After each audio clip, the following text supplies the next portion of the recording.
দুপুর। আজকে সকালে আমি বেরোইনি মাঠে ঘাটে কোথাও। আজকে ঘরে বসে বসে বাচ্চাদের জন্য শুধু রেসিপি বানিয়েছি। রেসিপিটা তাই তোমাদের সঙ্গে শেয়ার করছি, দেখতে থাকো বন্ধুরা। চিকেন মহারানি বানিয়েছি, কেমন হয়েছে বলো। উপকরণটাও তোমাদের বলে দিচ্ছি। চিকেনটাকে বাজার থেকে আনার পরে ভালো করে রোগলে ধুয়েছি। ধুয়ে চিকেনটাকে আদা রসুন পেঁয়াজ গোলমরিচ গুঁড়ো দিয়ে নুন মিষ্টি দিয়ে মাখিয়ে রেখেছি 1 ঘন্টা। তারপরে তেলের উপর দিয়ে চিকেনটাকে ভেজেছি।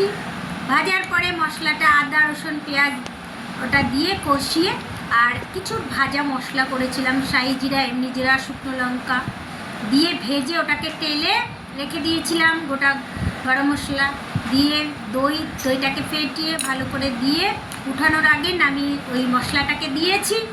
আমার চিকেন মহারানি রেডি। কেমন হয়েছে অবশ্যই বলবে, ভালো হলে অবশ্যই কমেন্ট করবে।